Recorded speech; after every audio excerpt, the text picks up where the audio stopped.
अस्सलाम वालेकुम dear students, I am your physics teacher Abdul Rauf. बच्चों, लास्ट टाइम हमने फोर्स एंड मोमेंटम के बारे में पढ़ा था बड़ी डिटेल के साथ। उनके दरमियान क्या रिलेशन था वो बेटा हमने रिलेशन निकाला।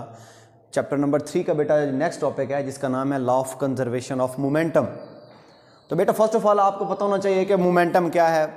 बड़ी अच्छी तरह आपको बताया गया है, लास्ट वाले टॉपिक में बताया गया था। मोमेंटम को हमने इंडिविजुअली भी पढ़ा था। तो वो क्या होता है मोमेंटम? मोमेंटम बेटा the product of mass and velocity is called momentum. ठीक है, अब बेटा आपके पास ये टॉपिक है law of conservation of momentum. तो बेटा इसके लिए कुछ कीज पॉइंट्स हैं जिनको हम डिस्कस करेंगे। बहुत इंपॉर्टेंट लॉन्ग क्वेश्चन है ये बेटा। तो फर्स्ट ऑफ ऑल देखिए मोमेंटम क्या चीज़ है, किस तरह में पता चलता है किसी बॉडी के ऊपर मोमेंटम है या नहीं है। तो आप लोगों ने ऑब्जर्व किया होगा, आप लोग देखें जब किसी गन से बेटा बुलेट निकलती है तो बेटा आगे जाके वो जिस बॉडी से भी टकराती है तो वहाँ पे बहुत ज़्यादा नुकसान पहुँचाती है। अब उसके साथ दूसरी साइड पे देख लें, बुलेट है बहुत, उसका मास कम है, और उसके साथ एक दूसरा ट्रक देख लें, हैवी लोडेड ट्रक है, वो भी अगर स्लो स्पीड में भी जा रहा हो जिस बॉडी के साथ टकराएगा तो वो उसको भी नुकसान पहुँचाएगा। अब देखें एक स्मॉल मास वाली बॉडी और एक बहुत हैवी मास वाली बॉडी दोनों एक ही काम कर रही हैं। तो वो कौन सी चीज़ है, वो कौन सी क्वांटिटी है जो ये बता रही है कि दोनों क्या कर रही हैं, इतनी फोर्सेस लगा रही हैं, उसको बेटा कहते हैं मोमेंटम। मोमेंटम बेटा एक ऐसी क्वांटिटी है जो हमें ये बताती है कि किसी ऑब्जेक्ट या बॉडी के ऊपर कितनी फोर्स लग रही है, तो उसको बेटा हम कहते हैं मोमेंटम। अब उसके लिए लॉज क्या होंगे? लॉ ऑफ, उसके लिए हमें इसको नाम दिया बेटा law of conservation of momentum.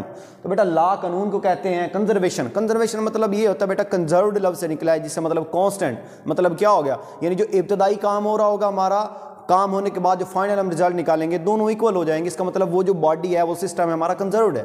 ठीक है, तो लॉ ऑफ कंजर्वेशन को डिस्कस करने से पहले हम एक सिस्टम कंसीडर करते हैं। तो डिफाइन करते हैं व्हाट इज सिस्टम। तो बेटा सिस्टम में आपने कहना है group of bodies with in a certain boundaries.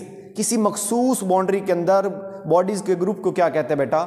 System कहते हैं। आप एग्जांपल ले लें क्लासरूम की। क्लासरूम में बेटा जितनी भी चेयर्स हैं वो एक उस रूम का क्या है बेटा? एक सिस्टम है। तो बेटा law of conservation of momentum को डिस्कस करने के लिए हम जो सिस्टम लेंगे उस सिस्टम का नाम होगा आइसोलेटेड सिस्टम। ये क्या चीज है? आइसोलेटेड सिस्टम बेटा ये होता है the system in which no external force act. ऐसा सिस्टम जिसके ऊपर कोई एक्सटर्नल फोर्स एक्ट ना कर रही हो या नेट फोर्स एक्ट ना कर रही हो, उसको बेटा हम कहते हैं आइसोलेटेड सिस्टम। ये बेटा आइडियल है, कंफर्म बात नहीं है, क्योंकि हमें पता है जो भी सिस्टम उसके ऊपर बेटा फोर्सेस एक्ट कर रही होती हैं। आपको बताया गया था कौन कौन सी, एक बेटा फ्रिक्शन की फोर्स होती है और एक ग्रेविटी की फोर्स, डिफरेंट फोर्सेस होती हैं वो एक्ट कर रही होती है। लेकिन हम जो सिस्टम ले रहे हैं इस टॉपिक को डिस्कस करने के लिए, वो आपके पास सिस्टम है बेटा आइसोलेटेड सिस्टम। ठीक है, वो सिस्टम क्या होगा बेटा? The system in which no external force act. ऐसा सिस्टम जिसके ऊपर कोई नेट फोर्स या एक्सटर्नल फोर्स एक्ट ना कर रही हो, उसको बेटा हम कहते हैं आइसोलेटेड सिस्टम। इस टॉपिक को डिस्कस करने के लिए हम वही सिस्टम कंसीडर करेंगे। कौन सा? Isolated system. तो बेटा उसके लिए फर्स्ट ऑफ ऑल हम इस लॉ की स्टेटमेंट को देखते हैं। स्टेटमेंट क्या होगी? इसकी बेटा दो स्टेटमेंट बन सकती हैं। कौन सा?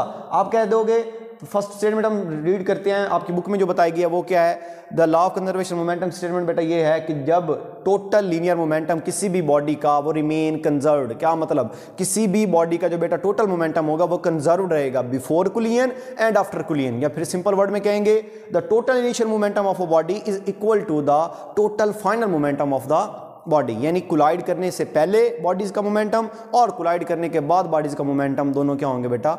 इक्वल होंगे। तो आपकी इसके बाद हम इसकी एग्जांपल स्टेटमेंट आपने समझ ली। अब हम बेटा इसकी एग्जांपल देखते हैं। तो एग्जांपल में आप लेट कर लें आपके पास कोई बलून है, उसके अंदर बेटा अभी तक मैंने हवा नहीं भरी, वो रेस्ट में। इसका मतलब क्या? उसकी वेलोसिटी जीरो होगी। जब बेटा बताया गया था जब किसी भी बॉडी की वेलोसिटी जीरो होती है तो उसका मोमेंटम भी क्या होता है बच्चों? जीरो होता है। तो इसका मतलब जब उस बलून के अंदर हवा भरेंगे, बेटा बुक में एग्जांपल बताई गई है, जब बलून के अंदर बेटा हम हवा भरेंगे जिससे जब हम छोड़ेंगे तो रैंडमली मूव करता हुआ आगे जाएगा। तो वो क्या होगा? वो जो बलून है वो मोमेंटम लेके आगे बढ़ रहा है और उसके क्रॉसपॉन्डिंग उसकी अपोजिट डायरेक्शन में हवा जो है वो मोमेंटम लेके क्या कर रही है? वापस की तरफ आ रही है, यानी बैकवर्ड डायरेक्शन में, उसकी अपोजिट डायरेक्शन में है। किसकी? बलून की। तो क्या होगा? बलून क्या है? मोमेंटम लेके आगे जा रहा है और हवा क्या है? मोमेंटम लेके पीछे आ रही है। तो इनिशियली भी हमारा मोमेंटम जीरो होगा और जब भी हम इसको हवा में छोड़ेंगे बलून को हवा भरने के बाद, वहां भी हमारा मोमेंटम क्या हो गया बेटा? जीरो हो जाएगा। कैसे? अपोजिट डायरेक्शन में दोनों मोमेंटम। हमें पता है according to third law of motion वो क्या होता है? Action and reaction are equal but opposite in direction. तो वहां पे बेटा कैंसिल आउट हो जाएगा मोमेंटम। इनिशियली भी हमारा मोमेंटम जीरो, मतलब अभी हमने काम नहीं किया, कोई फोर्स नहीं लगाई, कोई मोमेंटम कोई कुलियन वगैरह नहीं हुई, तब भी मोमेंटम जीरो आ गया बच्चों। और जब बलून के अंदर हवा भरेंगे उसको छोड़ेंगे तब भी हमारा मोमेंटम बेटा जीरो। तो ये हमारा होल्ड कर गया किसको? Law of conservation of momentum को। ठीक है, अब उसके बाद बेटा हम सिचुएशन कंसिडर करते हैं। मैंने कहा कि इस प्रूफ को डिस्कस करने के लिए हमने कौन सा सिस्टम कंसिडर करना है? Isolated system. ऐसा सिस्टम जिसके ऊपर कोई एक्सटर्नल फोर्स एक्ट ना कर रही हो, तो कौन सा सिस्टम होता है बच्चों? बच्चों आइसोलेटेड सिस्टम। उसके लिए बेटा हम दो बॉल्स कंसीडर करते हैं, एक बॉल जिसका मास सिचुएशन में देखेंगे बेटा, एक बॉल जिसका मास m1 है और दूसरा बॉल जिसका मास m2 है। वो बेटा इनिशियल वेलोसिटीज के साथ मूव कर रहे हैं। u1 एक वेलोसिटी है बॉल 1 की जिसका मास m1 है, वो दूसरी वेलोसिटी u2 है बॉल m2 की जिसका मास m2 है। तो बेटा बिफोर कुलियन बात करेंगे, यानी अभी कुलियन उन्होंने कोलाइड नहीं किया, तब उनकी सिचुएशन ये थी। हम लेट कर लेते हैं बॉल 2 जो है उसका वेलोसिटी बहुत ज़्यादा है एज कंपेयर टू बॉल 1। तो आफ्टर सम टाइम t ये जो बॉल 1 है वो कोलाइड कर जाएगा, यानी एट कुलियन में क्या होगा, बॉल m2 के साथ बेटा कोलाइड कर जाएगा। तब जैसे वो कोलाइड करेंगे तो ये वाली बॉडी क्या हो जाएगी, हमारी कुलियन हो जाएगी इधर। उसके बाद जब कुलियन करने के बाद फिर अपनी मोशन में बरकरार रखेंगे, इसका मतलब क्या होगा, इनकी वेलोसिटीज़ बेटा चेंज हो जाएंगी। m1 की क्या हो जाएगी v1, किससे u1 से लेकर v1 हो जाएगी आफ्टर कुलियन, और u2 जिसका मास m2 था उसकी बेटा वेलोसिटी क्या हो जाएगी, v2 हो जाएगी। इसका मतलब क्या हुआ, जब बॉल इनिशियली थे अभी कोलाइड नहीं किए, वो वेलोसिटीज के साथ कौन सी वेलोसिटी के साथ मूव कर रहे थे बेटा, u1 और u2। After कुलियन they attain velocity v1 and बेटा v2, ठीक है। लेकिन उनके मास बेटा सेम है, उनके मासेस चेंज नहीं होंगे, जस्ट उनकी वेलोसिटीज चेंज होंगी। तो ये बेटा इसकी थी सिचुएशन। आपने क्या किया, आपने दो बॉल कंसीडर किए जिनके मासेस m1 और m2 थे। आफ्टर बिफोर कुलियन उनकी वेलोसिटीज क्या थी बेटा, u1 एंड u2। जब वो कोलाइड करते हैं तो उनकी वेलोसिटीज बेटा चेंज हो जाती हैं, v1 एंड v2। ये बेटा इसकी सिचुएशन थी। अब हम इसका प्रूफ देखते हैं।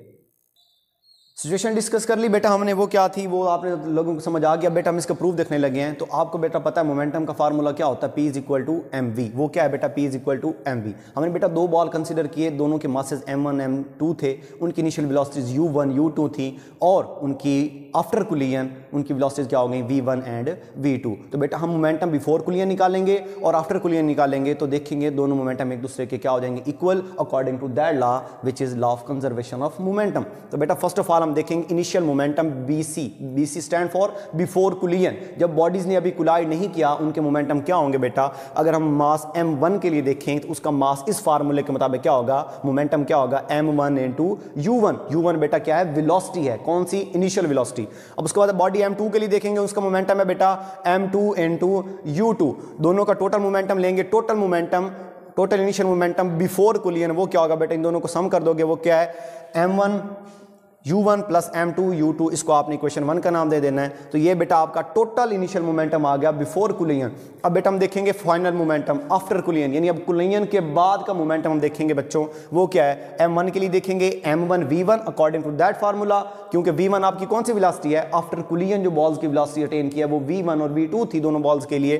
तो अब m2 के लिए उसकी मोमेंटम क्या होगा, m2 एंड v2। अब बच्चों देखेंगे अब इसका टोटल मोमेंटम आफ्टर कुलियन या टोटल फाइनल मोमेंटम आफ्टर कुलियन वो क्या होगा, इन दोनों को बेटा सम अप कर दोगे वो क्या हो जाएगा, m1 v1 plus m2 v2। इसको आपने क्वेश्चन 2 का नाम दे देना है। अब उसके बाद law of conservation of momentum की स्टेटमेंट क्या थी भला, हमने ये क्या था, लॉ ऑफ कंजर्वेशन मोमेंटम बेटा क्या था, हमने ये स्टेटमेंट पढ़ी थी स्टार्ट में, क्या कि the total initial momentum of bodies is equal to the total final momentum of that bodies. यानी बिफोर कुलियन का मोमेंटम वो बराबर था बेटा किसके, टोटल मोमेंटम आफ्टर कुलियन। यानी बॉडीज का कोलाइड करने से पहले का मोमेंटम और बॉडी का कोलाइड करने के बाद का मोमेंटम दोनों बराबर थे। उसको हमने किसका नाम दिया था बेटा, law of conservation of momentum का। उसके फार्मूलाज के मुताबिक हम देखेंगे बेटा, the total initial momentum of system before कुलियन, यानी उस सिस्टम का बिफोर कुलियन का मोमेंटम जो हमने बेटा ये निकाला है, और उसके बाद total final momentum of the system after कुलियन, और कुलियन के बाद का मोमेंटम वो बेटा हमने कौन सा निकाला है, m1 v1 प्लस